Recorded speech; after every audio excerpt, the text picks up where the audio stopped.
I am going to introduce to you one of my most dearest friends. And, you know, this gentleman is so passionate about what he does and what he represents for not only for his family, because he started this for his own personal health, he started this for his family's health, but for the community and for the world, really. And so what I'm honored to introduce to you today, my good friend, an organic farmer who's making food nutritional for you and me and everyone around us, Mr. Glen Schultz. All right, yeah, all right. Thank you, Mary Ann, for that introduction. I owe a lot of my success to your encouragement, so thank you for being my friend. So I entitled today's topic 4,000 Days Med-Free Health. And I got that idea because of a good friend and coworker of ours just celebrated 10,000 days of sobriety. And his courage gave me an idea to kind of just throw it out there and says, you know, how unusual, how unique is it to be 4,000 days without any medications, not even aspirin? Is that unusual, or is that still pretty common? And the more people I talk to and kind of just do random surveys, just asking questions, it's pretty unusual. A lot of people nowadays are taking medications for something or another. They say that diabetes, 1 in 3 have diabetes. You look at, I have school-age children, and a number of them, I was sitting at a table during the science fair, and one of the mom's kids were having ADHD issues, and you know, they're being medicated for that. And so she's talking to one of the teachers about all the issues that was going on, and I just politely listened, and she was kind of at her wit's end as to what to do. That, you know, even though they were doing everything that they were supposed to do, the children were still having a hard time keeping up in school. And so I just suggested, had you thought of changing their diet? You know, I studied, said, got them up in the morning and asked them to color anything or drink anything. You'd find that they would, according to the study, that they would color fairly, or draw a picture or something, whatever age-appropriate things that they were doing. And then continue the study with let them eat breakfast. Let them eat what they normally eat. And today's kids normally grab the cereal or the Pop-Tarts or the toaster strudels or whatever it is that's out there. And then 20 minutes after they eat, ask them to color again. And you'll find out that they can't stay in the lines, and they just start to, they can't draw the picture. That's according to the study.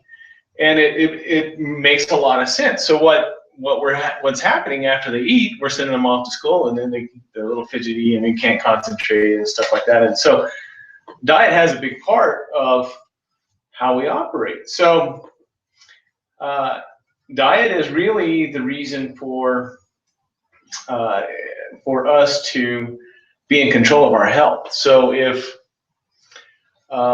you are currently on medications or experiencing issues, then I would suggest that diet is a big part of a strategy that you can take to make yourself free of those things, essentially. And I want to explain more about how that comes about. So let me check my notes here real quick. So I'd like to know from you, though, if being med-free and not even aspirin is something that you'd like to do, or something that you have done.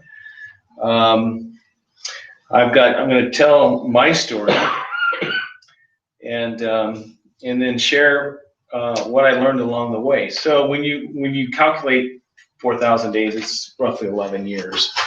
I just rounded the number to make it sensible. So when I first moved to Colorado, I was a manager of a distribution company, and I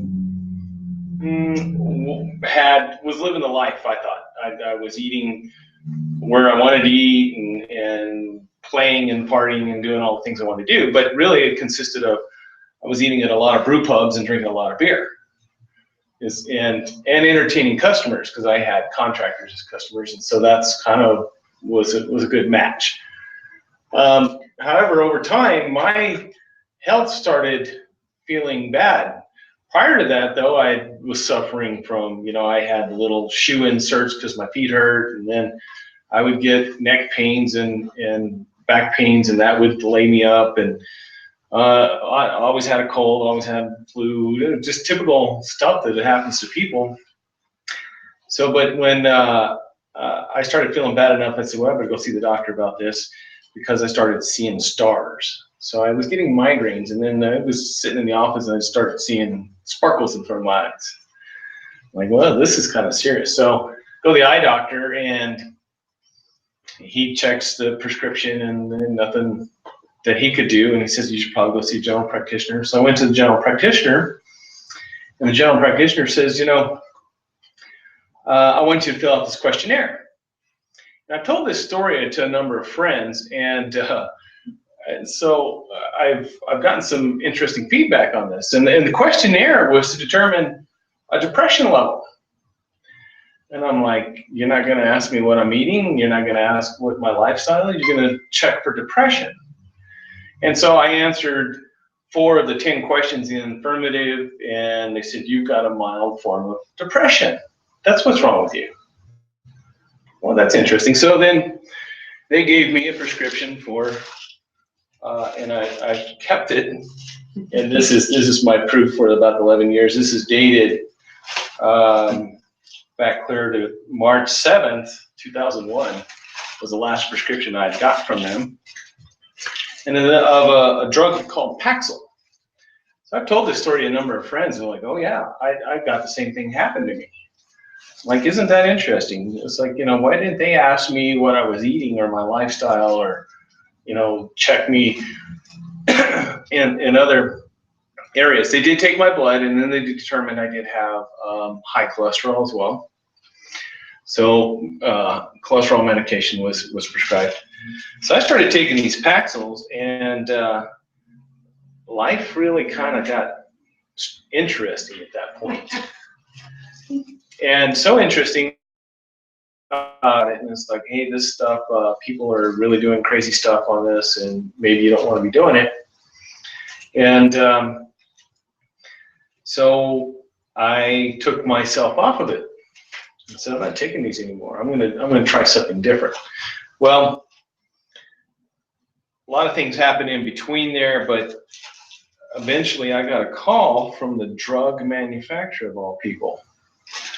And they said, hey, we noticed you quit taking your drugs, or your prescription, let's just say that. I'm like, isn't that interesting? It wasn't the doctor's office.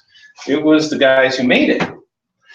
And before I quit, I'd go back to the doctor and says, I really don't want to pay for this kind of stuff. So the doc would then hand me these little numbers here and says, well, here's some free samples. So I didn't want to pay for it. I didn't want to take it, and yet they handed me free samples, and you can see they're unused. But that's how many free samples. He said, oh, this will get you through the next month or so. I'm like, okay. But I've kept them ever since. So what that told me is, like, wow, I don't feel like they got very close to what was being my issue. And they prescribe an antidepressant, which then kind of made me really feel off. And about the same time, it's like all these drug commercials keep getting more and more. It's like, I think they're just pushing drugs. And so I started looking for a different solution.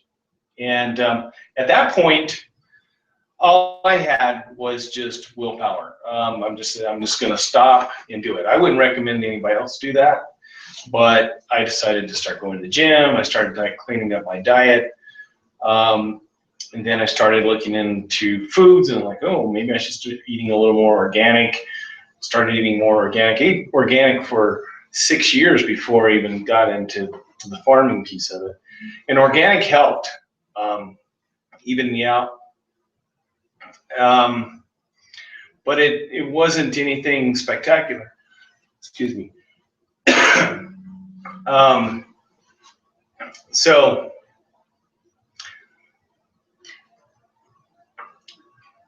what transpired next was I need some water. Oh, okay.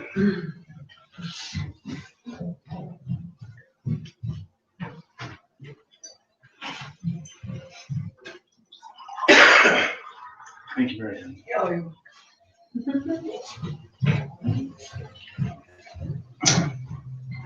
So this is a good clarification here because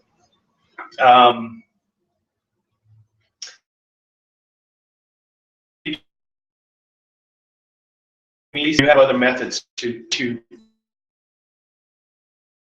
kind of sickness or hay fever or anything like that.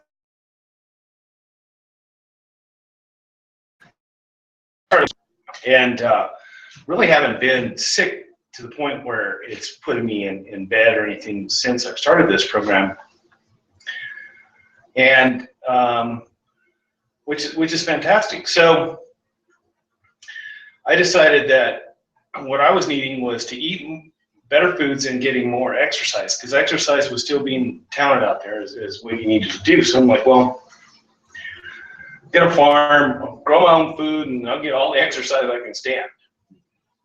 And basically I did that, and I wasn't seeing the results that I was looking for. I was still suffering with a number of borderline issues. So I then started studying soils because I wanted to grow the best strawberry for my daughter. And she loves strawberries, but the more I read up on strawberries, the more I became concerned that strawberries could be a source of toxins that I didn't want her to have. And so to grow the best strawberry, I started studying soils, and I ran across this Professor Albrecht who does this organic system where he adds minerals to the soil, up to 9 of them, and he wants them in balance, where they will interact with one another. You can't be too strong in one. If you are, then you have to balance out the whole mixture. And so I did soil samples around the farm and got the analysis back and the recommendation. And the recommendation was tons per acre of iron, tons per acre of copper, tons per acre of gypsum, and all the missing elements, depending on where on the farm that was. So you start pricing that up, and you're going to say, how am I going to get that put in there? And you can only buy it in a rock form, and it takes years for the biological life to break that down so it's even available to the plant. So all of a sudden, my dreams were dashed there. I'm like, well, how am I going to get this done? Well, along about that time, a friend of mine recommended I start taking this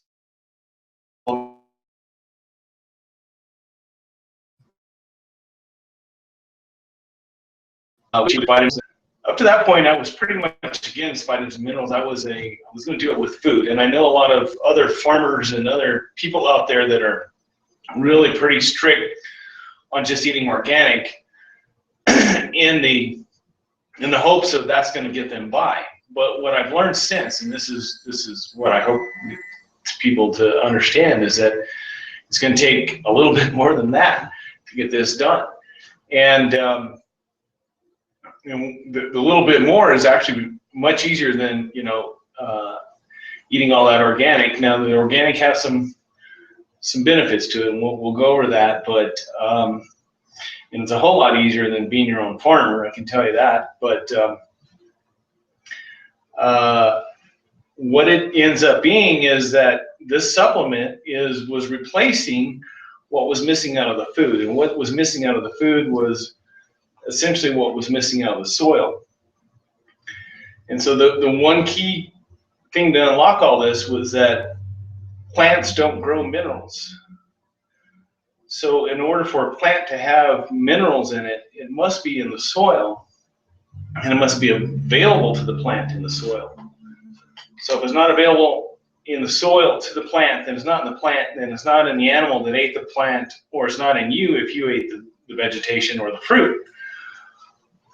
So these minerals end up being very vital for just healthy functions. And so this is a scientific fact, and they can look at everything that that makes us tick, and it gets down to the cellular level, and everything that that matters. And I'm not a scientist, but it requires this metallic mineral to be the catalyst for all these other operations to happen. So in the old days, we used to replenish. We called it nutrient recycling, but we would keep compost. So any farm refuge would be composted and then added back to the soil. Manures would be added back to the soil. Even the milk cow, eventually when she passed on, would stay on the farm, and her bones would return back to the soil. Everything just kind of stayed out. Today, though, with the way we farm, things are mined off the farms and not replaced in a micronutrient type of scenario. So then we add things like agricultural chemicals that work on the basis of that they tie up metallic minerals and make them unavailable. That's how they work. And so we've got that also working against us and tying up more minerals in the soil and keeping it out of our diets. So essentially the solution to what we're talking about here is supplementing with a mineral supplement. And for those of you who are interested in maintaining good health throughout your whole life, being active, calling your own shots, living the life that we all should live, then I invite you to get in contact with me and learn what I've learned, and then I'll show you what mineral supplements that you need to be doing and tailor it to your specific needs. There's not one shoe fits all sizes. So and moreover is I've got friends who I can introduce you to who really are the experts in doing this. So I think with that, I've kind of covered the topic. Any questions, any feedback from you guys?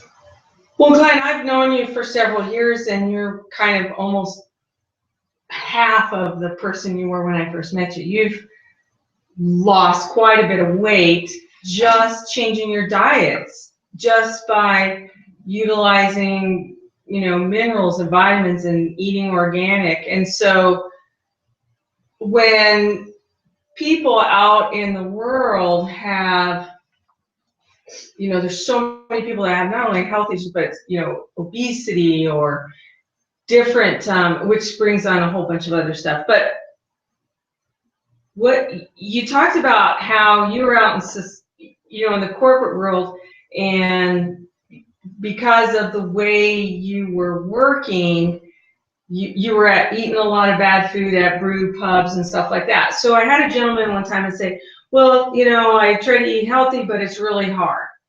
So how can you go out to restaurants and eat healthy? What are your suggestions there? So it's possible. Yeah. You got to be selective with your restaurants if you can. Yeah. Some restaurants are better than others. Here in Longmont, a lot of restaurants are catering to gluten-free options. And gluten ends up being one of those foods that I've learned that I had to avoid. And in being a big beer drinker, it was a tough one to eliminate. But after thinking I could, cut it out for a little while and then bring it back in, and there's a party, I'll just have one beer, and it doesn't work that way. You have to just eliminate it. And I was noticing that once I did eliminate it and then brought it back in, I had a reaction. And so that is something that's... What kind of reaction were you having? So just simply, for me, it started with my feet were itching. I'm like, man, I just took a drink of that beer. My feet are like on fire. Wow. Itchy. And, you're sitting at the sports bar and you're like, man, what is going on here? So, and I knew that something was up with beer long before that. I used to brew beer. I used to make, a lot of beer, part of the beer club and all that. So I was like, well, I must have overdosed on beer, and so I must be allergic to the alcohol. I came up hop must have been with that. So I figured out everything but the barley. Allergic to barley, or the gluten in the barley. But that's what it got to be. So I had to stop drinking beer, and all of a sudden you lose a bunch of friends. Yeah. Right? Sure. Or you're the guy with the glass of wine at the mixers. I don't mind anymore. I'm like, hey, and some guys just join me now. Hey, that wine looks good. Or you can do ciders. Other things, so if you're at the hamburger joint, I say no bread, and I don't want any ketchup. I don't want any mayonnaise, but everything else is fine. So I usually get this hamburger that comes out on 2 slices of lettuce, and I pick it up and just eat it that way. What other things were you experiencing when you added it back in and did that experiment? So you had your burning feet, itchy feet. Mm-hmm. I've noticed in the years I've seen that your skin in your face looks less inflamed. Less red. Mm-hmm. So, were you feeling any joint pain? Heartburn, anything like diarrhea? I know that's kind of TMI, but all the above. people want to know these things. In fact, I could live with all those other things because you could hide them, right? No one knew that what else, was behind the scenes, right? Walk out. This bathroom's closed. Yeah. Right. Do not. I'm sorry for having problems. Who was that from? What movie was that? Do not go in there. Well, they make fun of it now. There's a potpourri commercial. Potpourri. Yeah. So they're making a big dance about it now. And it's actually fairly common. So a lot of people don't talk about that. But if you're experiencing that, the other thing I experienced a lot of, and I never could figure it out, was I was getting adult acne. And I would get on my neck and my chin. Just almost neck and chin all the time. And I'd go see the doctor and the dermatologist, and I'd get the prescription creams, and never did anything about, didn't solve it. Again, it was kind of a Band-Aid, but it never addressed the real issue. It's not till I decided to go, 100%. And then when I get back into it, then it'll show back up. Yeah. So it was my skin, my body telling me something was wrong. So if you got any kind of skin issues, from pimples to rosacea, I don't know what, all the different type of skin things that can happen. Psoriasis, yeah. Oh yeah. It's a big indicator of your body telling you that it's inflamed, it's fighting off something it considers to be toxic, foreign, yeah. and so it always, all this comes in through the mouth. So the achy joints was big time. I had to use the shoe insert, so it would lift up my arches so I could feel better if you stand on your feet. Now I don't even need those. What other? I had every over-the-counter aid that you could buy. Right? I had the Excedrin for migraines, and I had just regular and Tylenol and all the allergy medicines. And I know that everybody's going through this, and unless you understand, and part of this group that's helping people get out of that, you're still using that stuff, and that over time is not good. And in fact, over time, that just develops into bigger things. Bigger things. So one of our associates, Scott, talks about where he was put down in the middle of an intersection because his neck froze up. And I would get those as well. Wow. And he talked about a time while he was driving and his neck froze up, and I had that happen as well. And so these upper neck or upper back and neck things would come on, and they would just be so intense, it would freeze you up, and it would all, again, gluten caused and diet related. So there was nothing that a doctor would ever do for that. So an MD. And so because they really don't pay attention to diet, they, you're free to eat whatever you want to eat, and it actually kind of, if you get in the wrong stuff, they're there to help you, maybe soothe the pain is about as what they're there to do, and it's up to you to figure out what the cause is and eliminate it, to get rid of it. So let's say somebody goes gluten-free and whatnot, although you took it upon yourself to become an organic farmer. So where's the difference there? Like with your daughter, for example, what's the difference if somebody is just eating, goes gluten-free, right, completely, and no food, nothing processed, regular, versus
I don't know. You know, there's some good protein in milk and in cheeses and cottage cheese and sour creams, all, you know, dry. Right.